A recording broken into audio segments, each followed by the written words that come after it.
நேற்று முதல்வராக இருந்த எடப்பாடி இன்றைக்கு எங்கே நிற்கிறார்?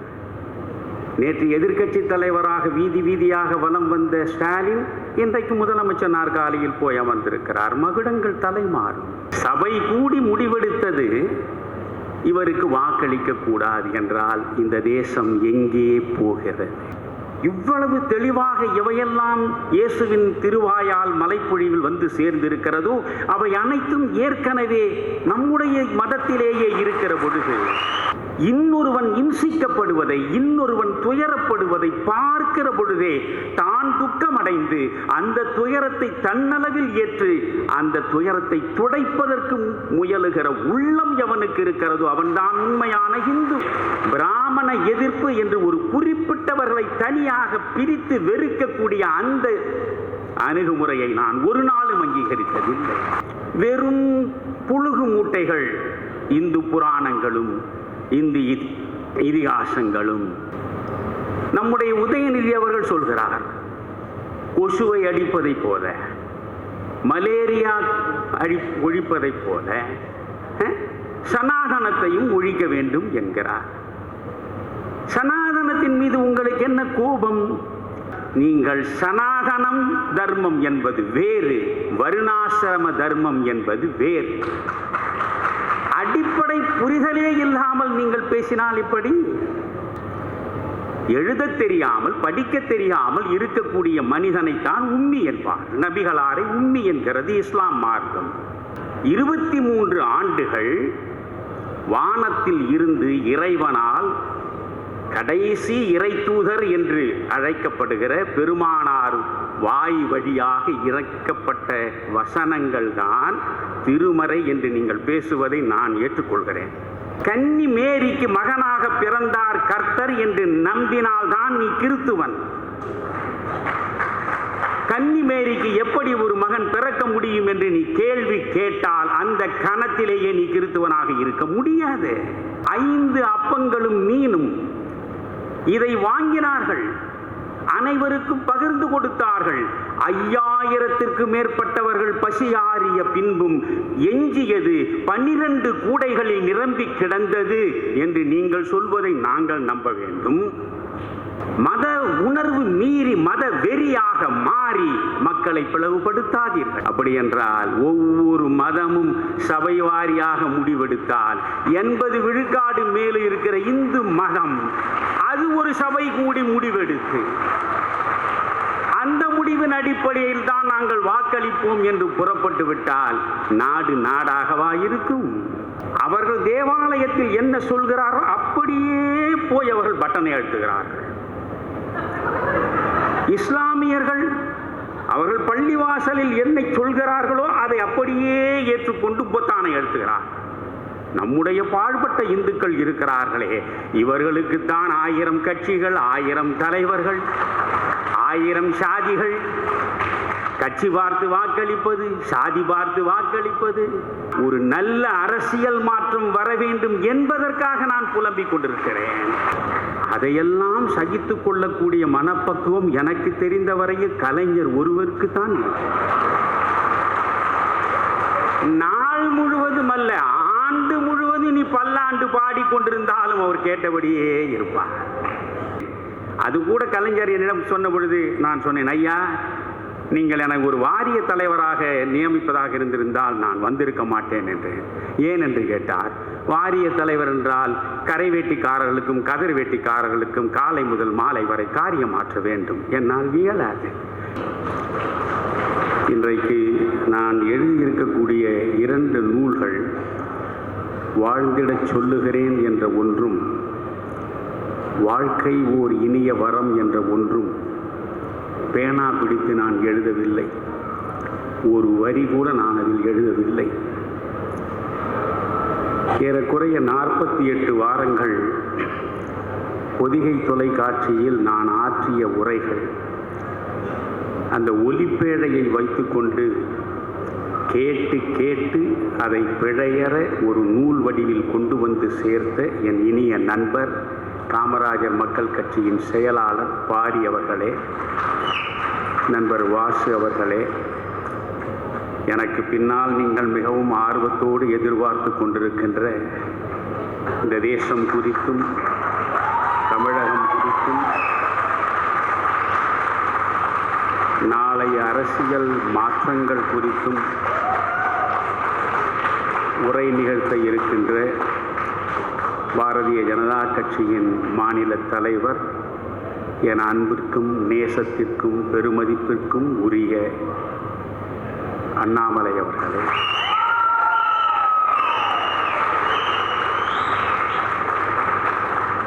இறுதியாக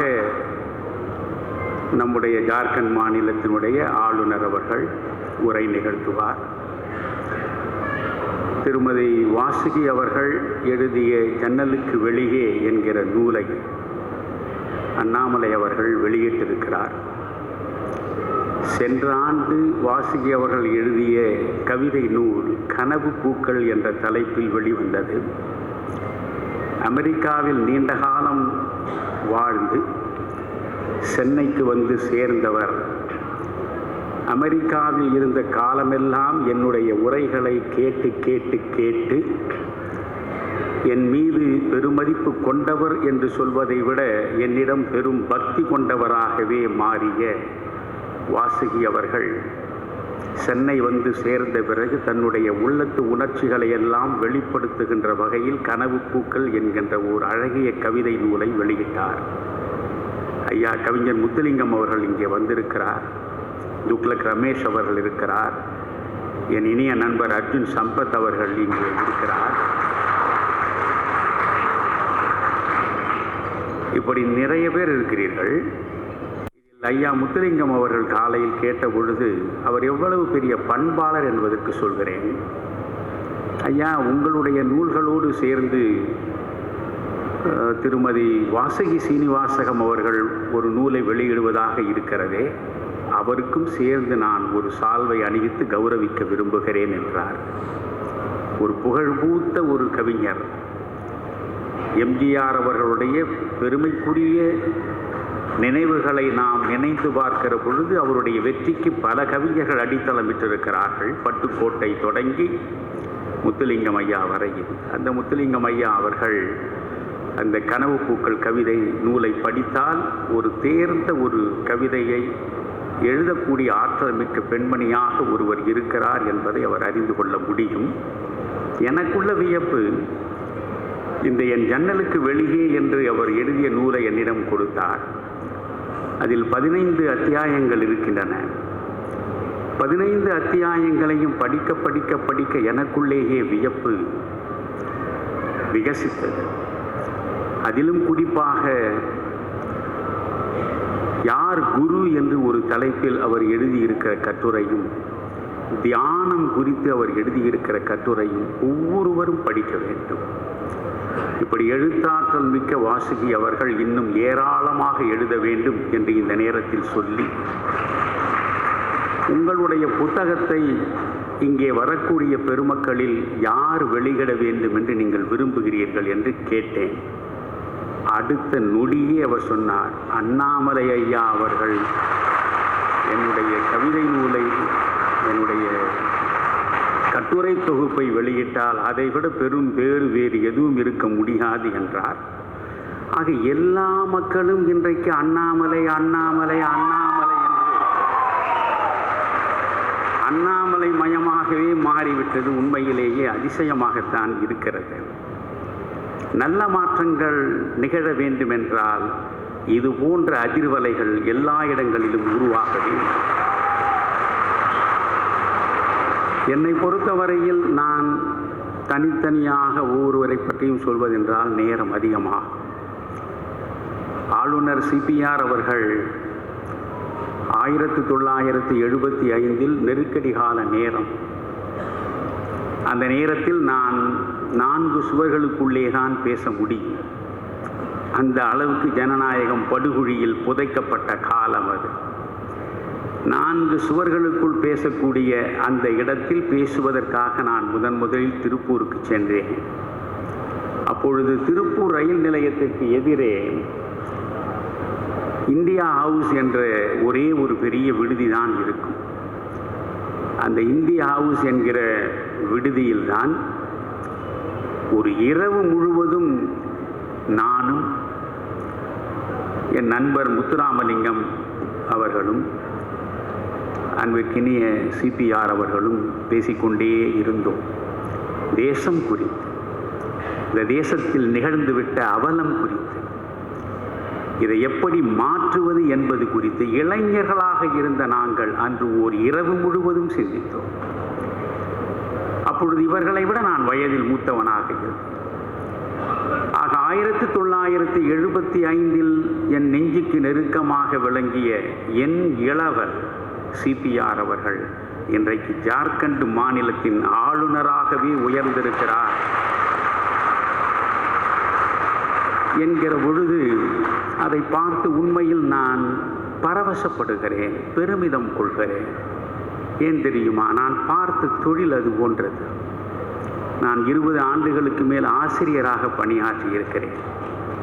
தன்னிடம் படிக்கக்கூடிய மாணவர்கள் உயர உயர உயர ஏறுகிற நிலையை பார்த்து பார்த்து பரவசப்படுகிற, பொறாமை என்ற ஒன்றே உள்ளுக்குள் இல்லாமல் பரவசப்படுகிற உள்ளம் ஆசிரியனுக்கு, நான் சொல்வது உண்மையான ஆசிரியனுக்கு. எனவே ஒரு ஆசிரியன் தன்னிலும் உயர்வாக தன் மாணவன் உயர்ந்தால் அதை பார்த்து எப்படி அவன் பரவசப்படுவானோ, எப்படி பெருமிதம் கொள்வானோ, அந்த பரவசத்தையும் அந்த பெருமிதத்தையும் சிபிஆர் அவருடைய உயர்வை வைத்து நான் அடைகிறேன். எனவே இப்பொழுது கூட அவர் வருகிற பொழுது, நீங்கள் என்னை ஆளுநராக பார்க்காதீர்கள், உங்கள் நண்பனாகவே பாருங்கள் என்றார். இந்த பணிவும் அடக்கமும் தான் ஒரு மனிதனுக்கு வாய்க்க வேண்டிய உன்னதமான பண்பு நலன். நான் அடிக்கடி சொல்லுவேன், கவிக்கோ அப்துல் ரஹ்மானுடைய ஒரு கவிதையை, உன்னுடைய தலையை புகழால் அலங்கரி, மகுடங்களால் அலங்கரிக்காது. காரணம், மகுடங்கள் தலைமாறக்கூடும். மகுடங்கள் தலைமாறக்கூடும். நேற்று முதல்வராக இருந்த எடப்பாடி இன்றைக்கு எங்கே நிற்கிறார்? நேற்று எதிர்க்கட்சி தலைவராக வீதி வீதியாக வலம் வந்த ஸ்டாலின் இன்றைக்கு முதலமைச்சர் நாற்காலியில் போய் அமர்ந்திருக்கிறார். மகுடங்கள் தலைமாறும். எந்த மகுடமும் நிரந்தரமானதில்லை. ஆனால் புகழ் மகுடம் உங்கள் தலை மீது வந்து சேர்ந்தால் இறப்புக்கு பின்னாலும் அது உங்களை பற்றி பேசிக்கொண்டே இருக்கும். எனவே அதை அறிந்து வைத்திருக்கக்கூடியவர் நம்முடைய ஆளுநர் சிபிஆர் அவர்கள். இந்த மகுடம் நாளை மாறலாம். எனவே இந்த மகுடம் இன்றைக்கு நமக்கு தந்திருக்கக்கூடிய இத்தனை பெருமிதங்களோடு நாம் அடுத்தவரை பார்க்கலாகாது. என்றும் பணிவோடும் அன்போடும் நட்போடும் சகலரையும் பார்க்க வேண்டும் என்ற உள்ளம் அவருக்கு உருவெடுத்திருப்பதே அவருடைய பரிபக்குவ நிலைக்கு ஒரு உதாரணம். உண்மையில் அதை நான் பாராட்டுகிறேன்.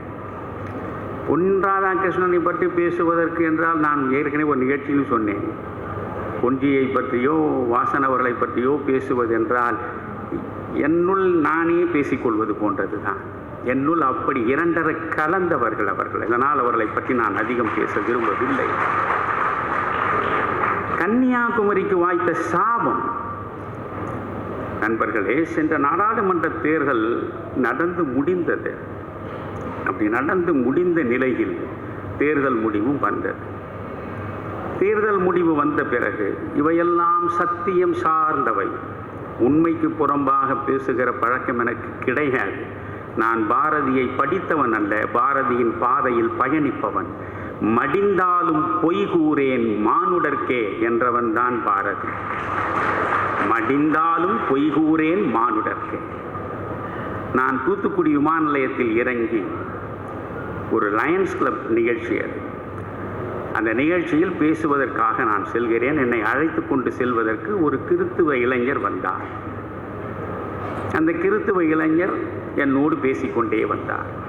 நான் அவரிடம் கேட்டேன், பொன் ராதாகிருஷ்ணன் அவர்கள் நாடாளுமன்றத்தில் இருந்த பொழுது, மத்திய அமைச்சராக இருந்த பொழுது, உங்கள் தொகுதியை எப்படி அவர் பார்த்து பார்த்து பார்த்து பராமரித்திருக்கிறார்?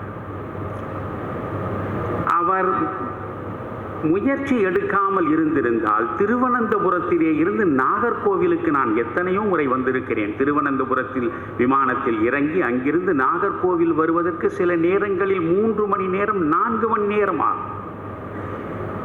ஆனால் எவ்வளவு விரைவாக திருவனந்தபுரத்திலே இருந்து 1 மணி நேரத்திற்குள் நாகர்கோவிலுக்கு வருகிறார் போல் அகன்ற சாலைகள், பாலங்கள், பார்க்குமிடமெங்கும்.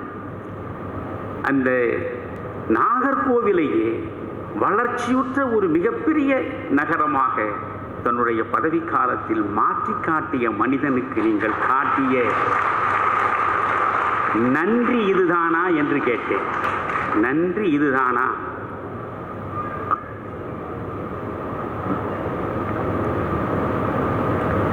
அந்த இளைஞர் சொன்னார், ஐயா மன்னிக்க வேண்டும், இது நடந்தது, ஐயா மன்னிக்க வேண்டும். உண்மையில் இதுவரையில் எத்தனையோ நாடாளுமன்ற உறுப்பினர்கள் இந்த மண்ணில் இருந்திருக்கிறார்கள். கிறிஸ்துவ சமுதாயத்தை சார்ந்தவர்கள் கூட இருந்திருக்கிறார்கள். நான் பெயர் சொல்ல விரும்பவில்லை. ஆனால் எவரும் சாதிக்காததை இந்த பொன் ராதாகிருஷ்ணன் தன் நாடாளுமன்ற பதவியை ஏற்றபோது சாதித்தது உண்மை. ஆனால் என்னையா செய்வது? சபை கூடி நாங்கள் முடிவெடுத்தோம், இவருக்கு வாக்களிக்க கூடாது. சபை கூடி முடிவெடுத்தது இவருக்கு வாக்களிக்க கூடாது என்றால் இந்த தேசம் எங்கே போகிறது? எங்கே போகிறது? நல்லவனை இனம் காணுவதற்கு கூட உங்களுக்கு மதம் தடையாக இருக்கும் என்றால் உண்மையில் நான் வருத்தப்படுகிறேன். நான் மிகவும் போற்றி மதிக்கக்கூடிய மனிதர் ஜே கிருஷ்ணமூர்த்தி, கிரேட் பிலாசபர், உலகம் மதித்த மிகப்பெரிய மனிதன்.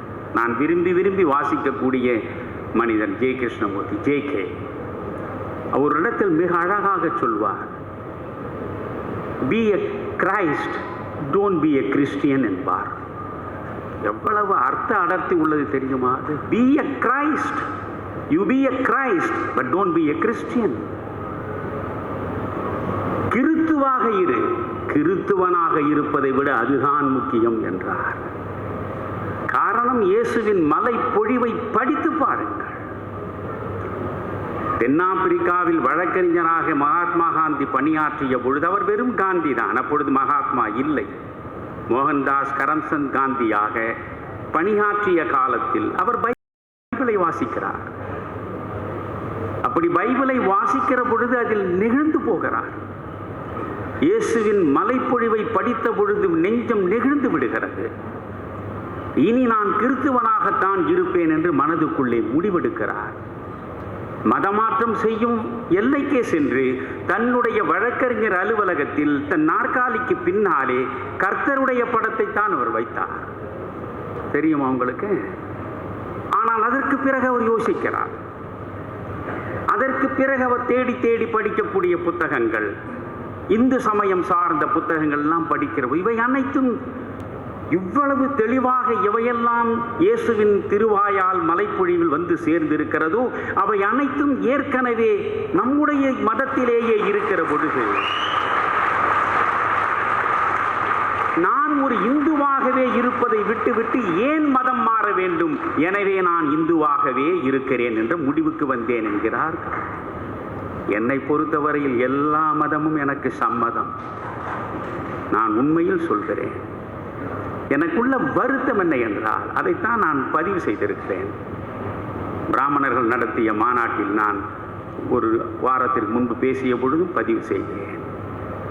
நீங்கள் எதற்காக இந்து சமயத்தின் மீது இவ்வளவு வன்மம் கொள்கிறீர்கள்? இந்து என்றால் என்ன?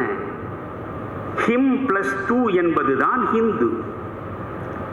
ஹிம் பிளஸ் 2 என்றால் என்ன? ஹிம் என்றால் இம்சை, 2 என்றால் துக்கம். இன்னொருவன் இம்சிக்கப்படுவதை, இன்னொருவன் துயரப்படுவதை பார்க்கிற பொழுதே தான் துக்கமடைந்து அந்த துயரத்தை தன்னளவில் ஏற்று அந்த துயரத்தை துடைப்பதற்கு முயலுகிற உள்ளம் எவனுக்கு இருக்கிறதோ அவன்தான் உண்மையான இந்து. அப்படி இருக்கக்கூடிய இந்து இன்னொரு மதத்துக்கு மாறாக சிந்திப்பானா? யோசியுங்கள். இந்து மதம்தான் சாதியின் உயிர்த்தலம் என்று திரும்ப திரும்ப பேசுகிறீர்களே, உண்மைக்கு மாறாக. நான் கேட்கிறேன், பெரியார், நான் பெரியாரை பெருமையாக பேசுபவன் தான். பெரியாரை பற்றி, பெரியாருடைய சேவையை பற்றி 95 வயது வருகிற இடத்திலும் மூத்திரச்சட்டியோடு இந்த தமிழகத்தின் மூலை முடுக்கெல்லாம் சென்று பேசிய அந்த பெரியாரை நான் நேசிப்பவன். எனக்கு அதில் மாற்றம் இல்லை. ஏறுகிற மேடைக்கேற்றார் போல் மாறி மாறி கச்சேரி வாசிக்கிற கலைஞன் நான் இல்லை. பெரியார் மீது எனக்கு மிகப்பெரிய பக்தி உண்டு. ஆனால் பெரியாருடைய கடவுள் மறுப்பை நான் ஒருபோதும் ஏற்றதில்லை. பெரியாருடைய பிராமண எதிர்ப்பு என்று ஒரு குறிப்பிட்டவர்களை தனியாக பிரித்து வெறுக்கக்கூடிய அந்த அணுகுமுறையை நான் ஒரு நாளும் அங்கீகரித்ததில்லை. நண்பர்களே, நான் கேட்கிறேன், இந்த இந்து சமயத்தின் மீது உங்களுக்கு என்ன வன்மம் என்கிறேன். யூத மதத்திற்கு ஒரு கடவுள் தான், கிறிஸ்துவ மதத்திற்கும் ஒரு கடவுள் தான், இஸ்லாமியர்களுக்கும் ஒரு கடவுள் தான், இந்து மதத்திற்கும் ஒரே கடவுள் தான். தெரியுமா உங்களுக்கு? இந்து மதத்தினுடைய ஆதி வேதமாக கருதப்படுவது எது? ரிக்வேதம். உலகத்தின் முதல் நூலாக போற்றப்படுவது ரிக்வேதம். அனைத்து மக்களும், அனைத்து ஆராய்ச்சியாளர்களும் அங்கீகரித்து ஒப்புக்கொண்ட உண்மை, உலகின் முதல் புத்தகம் ரிக்வேதம். அந்த ரிக்வேதத்தில் ஒரு வரி இருக்கிறதே, அந்த வரிக்கு அர்த்தம் என்ன? ஏகம் சத் விப்ரா பகுதா வதந்தி. ஏகம் சத் என்றால் உண்மை ஒன்றுதான். விப்ரா பகுதா வதந்தி, உண்மை ஒன்றுதான், ஆனால் அது பலவாறாக பார்க்கப்படுகிறது. அவ்வளவுதான். நீ சொல்லுகிற ஒரே கடவுள் எங்களுக்கும் அதுதான், ஆனால் அதை நாங்கள் பலவாறாக பார்த்து பழகி இருக்கிறோம். நண்பர்களே, பல வடிவங்களில் பார்த்து பார்த்து பாடி பாடி பரவசப்பட்டவன் தானே பாரதி. ஆனால் அவன் என்ன சொல்கிறான்? ஒன்று பரம்பொருள், நாம் அதன் மக்கள் என்கிறான். ஒன்றுதான் பரம்பொருள். சிவனுக்காகவே உருகி உருகி உருகி உள் எலும்பே உருகக்கூடிய அளவுக்கு அழுது அழுது தொழுது தொழுது பாடினாரே மாணிக்க வாசகர். மாணிக்க வாசகருடைய திருவாசகத்தை படித்து வெள்ளைக்காரனை உருகிவிட்டானே ஜியு போப். ஆனால் அந்த மாணிக்க வாசகரை என்ன சொல்கிறார்? ஒரு நாமம் ஓர் உருவம் ஒன்றும் இல்லார்க்கு 1000 திருநாமம் பாடினாம் தெள்ளேனம் கொட்டோமோ. பரம்பொருள் என்பவன் ஒரு நாமத்திற்கு உட்பட்டவன் இல்லை, ஒரு உருவத்திற்கு கட்டுப்பட்டவன் இல்லை. எங்களுக்கு தெரியும், ஒருவன் தான் பரம்பொருள். இந்த உலகை படைத்து, உயிர்களை படைத்து, எங்களை காத்து பராமரிக்கக்கூடியவன் ஒருவன் தான். ஆனால் அந்த ஒருவன் எப்படி இருப்பான்? பிரம்மம் என்று பேசுகிறது உபநிடதம், தெய்வங்கள் என்று பேசியது வேதம், பிரம்மம் என்று பேசியது உபநிடதம். பிறகு வந்தார்கள், குறிப்பாக ராமானுஜர் வந்தார் 900 ஆண்டுகளுக்கு முன்னாலே. நீங்கள் அறிவு சார்ந்தவர்களுக்குத்தான் பிரம்மம் என்ற ஒன்றை பற்றி அறிந்து கொள்ள முடியும், புரிந்து கொள்ள முடியும்.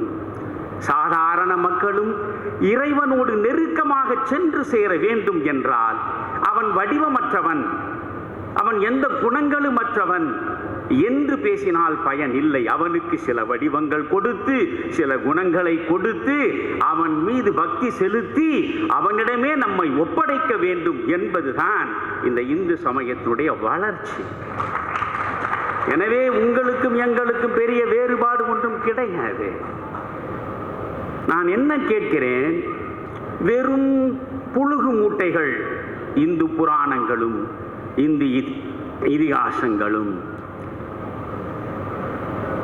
நீங்கள் வேதத்தை பார்த்தால் ஒன்று ஸ்ருதி, இன்னொன்று ஸ்மிருதி என்கிறோம். ஸ்ருதி என்பது ஒன்று, ஸ்மிருதி என்பது ஒன்று. நம்முடைய உதயநிதி அவர்கள் சொல்கிறார், கொசுவை அடிப்பதை போல, மலேரியா ஒழிப்பதை போல சனாதனத்தையும் ஒழிக்க வேண்டும் என்கிறார். சனாதனத்தின் மீது உங்களுக்கு என்ன கோபம்?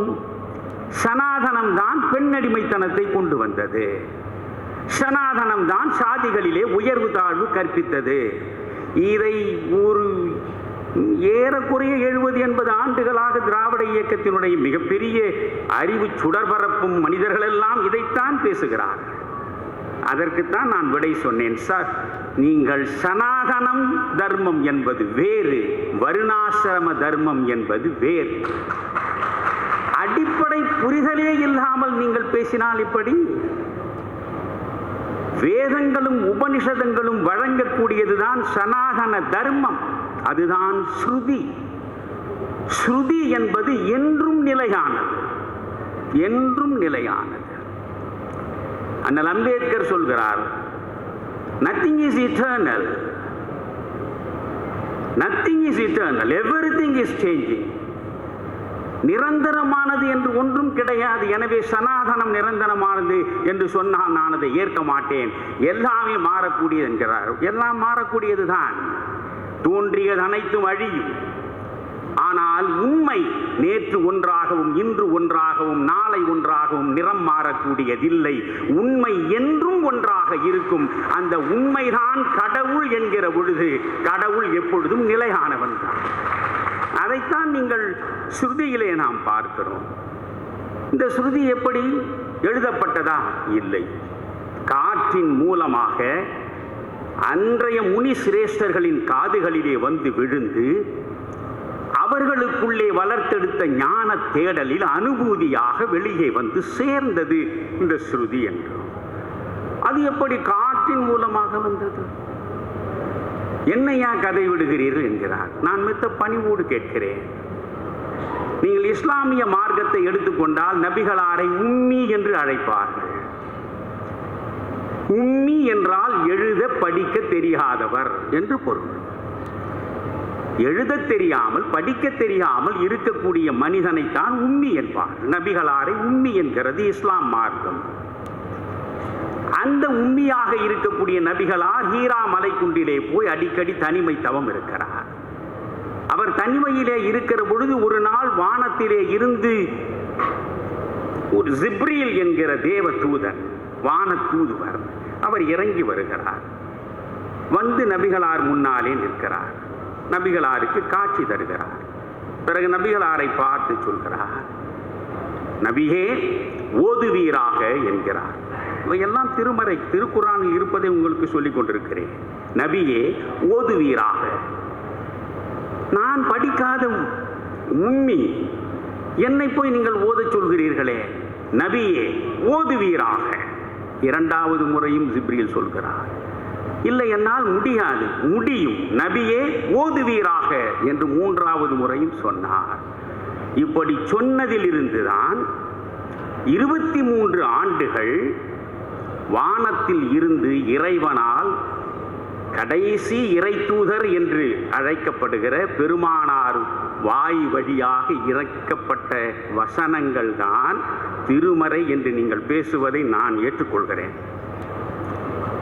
ஒரு உம்மியின் வாய் வழியாக 23 ஆண்டுகள் இறைவனே அனுப்பி வைத்த வசனங்கள் தான் உங்களுடைய மார்க்கத்தின் வேதம் என்று சொல்வதை நான் ஏற்றுக்கொள்கிறேன். இதை நம்புகிற நீங்கள் காற்றின் வழியாக அந்த முனிசிரேஷ்டர்களின் காதுகளில் விழுந்து அனுபூதியாக வெளியே வந்தவைதான் வேதங்கள் என்று சொன்னால் அதை மட்டும் ஏன் ஏற்க மறுக்கிறீர்கள்? ஏன் ஏற்க மறுக்கிறீர்கள்? புராணங்களில் நம்ப முடியாதவை எவ்வளவோ இருக்கின்றன இந்து சமயத்தில் என்கிறீர்கள். கன்னி மேரிக்கு மகனாக பிறந்தார் கர்த்தர் என்று நம்பினால்தான் நீ கிறித்துவன். கன்னி மேரிக்கு எப்படி ஒரு மகன் பிறக்க முடியும் என்று நீ கேள்வி கேட்டால் அந்த கணத்திலேயே நீ கிறித்துவனாக இருக்க முடியாது. கடலின் மீது அப்படியே நடந்தார் கர்த்தர் என்று பைபிள் பேசுகிறதே, அதை நம்பினால்தான் நீ கிறித்துவன். கடலின் மீது ஒருவன் எப்படி நடக்க முடியும் என்று கேள்வி கேட்டால் நீ கிறித்துவனாக இருக்க முடியாது. நான் அதைத்தான் சொன்னேன். கர்த்தர் போகிறார், அவருக்கு பின்னாலேயே பெருங்கூட்டம் திரண்டு செல்கிறது. ஒரு பாலை பெருவெளி, அந்தி நேரம், அத்துணை பேரும் பசியில் துடிக்கிறார்கள். சீடர்கள் வந்து கர்த்தரிடம் சொல்கிறார்கள், ஆயிரக்கணக்கில் மக்கள் கூடியிருக்கிறார்கள், பசியாற்றுவதற்கு என்ன செய்வதென்று தெரியவில்லை. எங்களிடம் 5 அப்பங்களும் கொஞ்சம் மீனும் இருக்கின்றன. இவற்றை கொண்டு எப்படி அனைவருக்கும் பசியாற்றுவது என்று சீடர்கள் கேட்கிறார்கள். உடனே கர்த்தர் அதை இப்படி கொடு என்கிறார். வாங்கினார். அப்படியே அதை வாங்கி இறைவனை போற்றி பிறகு சீடரிடம் கொடுத்து அனைவருக்கும் நீங்கள் கொடுங்கள், அவர்கள் பசியாறுவார்கள் என்றார். பைபிள் பேசுகிறது, 5 அப்பங்களும் மீனும் இதை வாங்கினார்கள், அனைவருக்கும் பகிர்ந்து கொடுத்தார்கள். 5000த்திற்கு மேற்பட்டவர்கள் பசியாறிய பின்பும் எஞ்சியது 12 கூடைகளில் நிரம்பி கிடந்தது என்று நீங்கள் சொல்வதை நாங்கள் நம்ப வேண்டும்? நான் நம்புகிறேன். ஆனால் இந்து சமயத்தில் ஏதாவது ஒன்று சொன்னால் இதை நீ நம்ப தயாராக இல்லாமல் ஏகடியம் பேசுகிறாயே, இது என்ன நியாயம் என்று கேட்கிறேன். சமூக நியாயத்தை தான் நான் கேட்கிறேன். யோசியுங்கள்.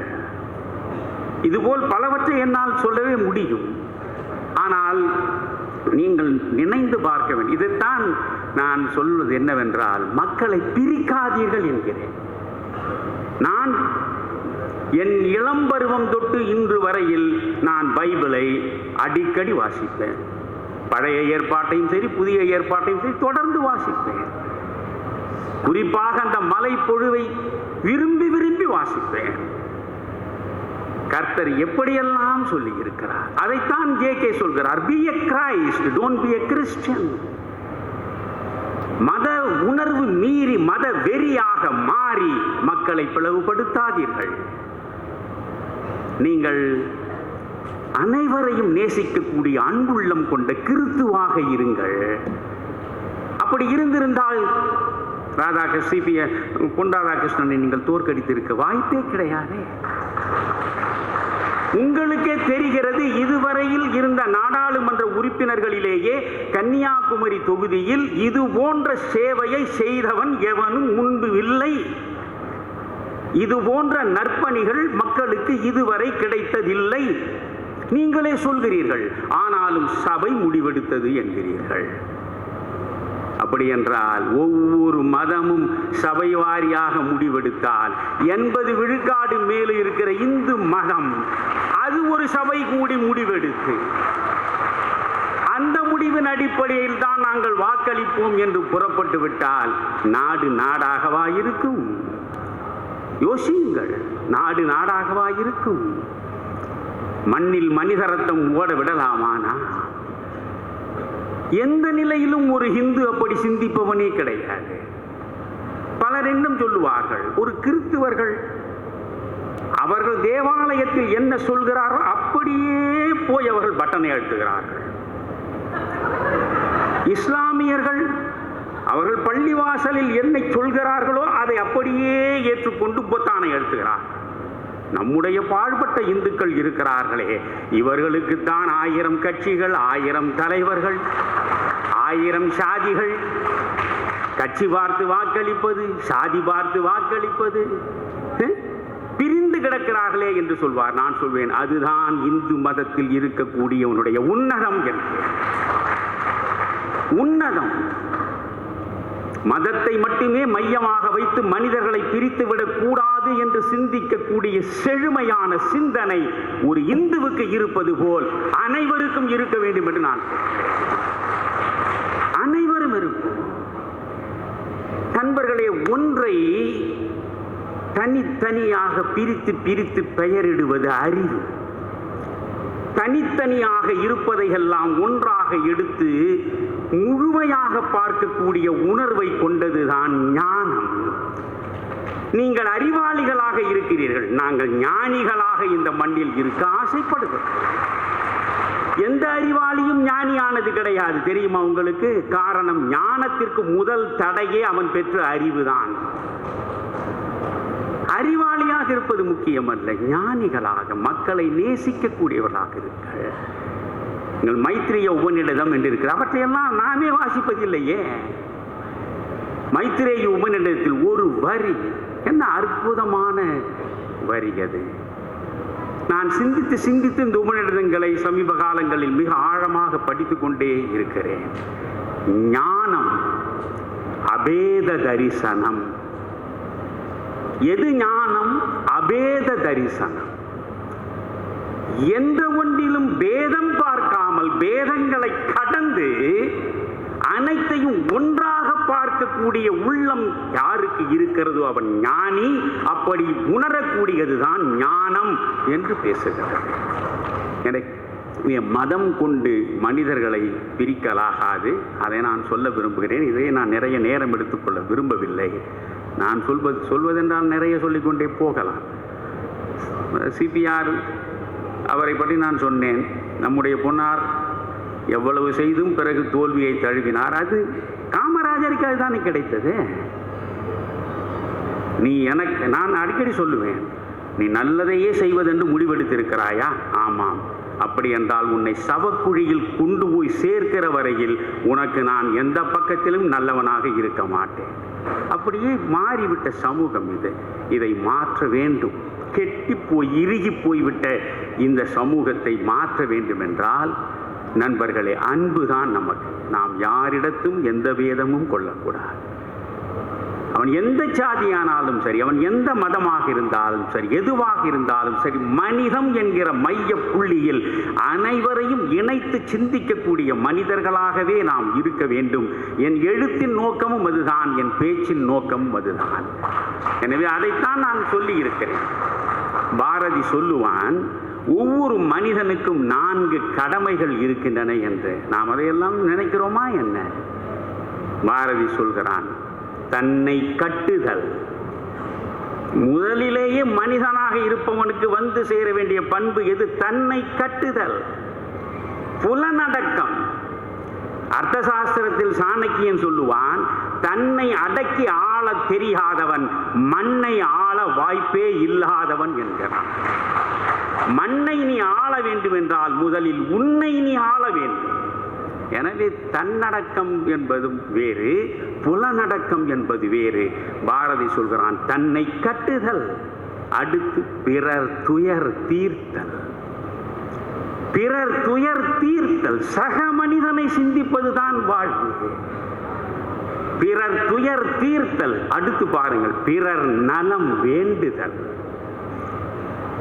தன்னை கட்டுதல், பிறர் துயர் தீர்த்தல், பிறர் நலம் வேண்டுதல்.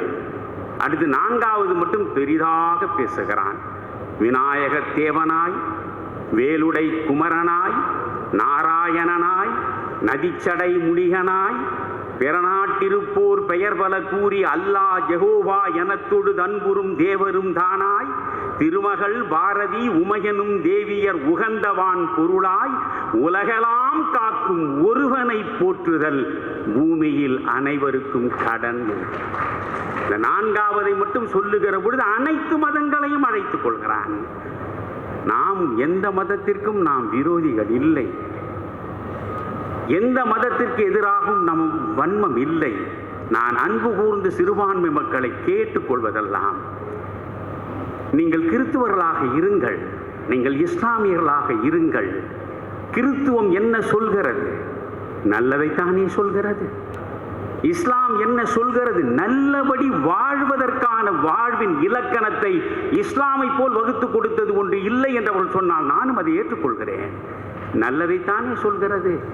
ஆனால் நல்லதை ஒரு நாளும் கடைபிடிப்பதில்லை என்று சத்தியமே செய்துவிட்டு தொடர்ந்து புறப்பட்டு விட்ட ஒரு கூட்டத்திற்கு பின்னாலே கண்மூடி நீங்கள் உங்கள் ஆதரவை தந்து கொண்டிருக்கிறீர்கள் என்றால் நீங்கள் கிறிஸ்துவத்திற்கே எதிரானவர்கள், இஸ்லாமியத்திற்கே எதிரானவர்கள். தவறானவர்களுக்கு பின்னாலே சென்றுவிட்டு நீங்கள் பெருமானாரை பற்றி எப்படி பேச முடியும்? தவறானவர்களை மட்டும்தான் நாங்கள் தேர்ந்தெடுப்போம் என்று நீங்கள் முடிவெடுத்து விட்டு நீங்கள் கர்த்தரை பற்றி எப்படி புகழ முடியும்? எனவே அனைவருமே ஒன்று என்கிற மையப்புள்ளியில் நாம் நிற்க வேண்டும். அதைத்தான் நான் சொல்ல விரும்பினேன். நான் எழுதியிருக்கிற எழுத்து, என்னுடைய பேச்சு எல்லாமே ஒரு இலக்கை நோக்கி பயணிப்பது தான். இன்றைக்கு நம்முடைய அண்ணாமலை அவர்கள். அவர் செல்லுகிற இடமெல்லாம் சிறப்பு. நான் தொலைக்காட்சியில் பார்க்கிறேன். உண்மையிலேயே சில நேரங்களில் வியப்பாக இருக்கிறது. என்னடா இது? நான் காமராஜ் காலத்திலிருந்து இன்று வரை அரசியல் உலகத்தில் 55 ஆண்டுகள் வாழ்ந்து விட்டேன். ஆனால் இனி தேராது தமிழகம். இந்த இளைஞர்கள் அத்துணை பேரும் கெட்டொழிந்து போனார்கள். விதியே விதியே தமிழச் சாதியை என் செய்ய நினைத்தாய் எனக்குறையாயோ என்று பாரதி புலம்பியதைப் போலத்தான் கண்மூடுகிற கடைசி நாள் வரை நாம் புலம்பிவிட்டு போக வேண்டும் என்று நினைக்கிற பொழுது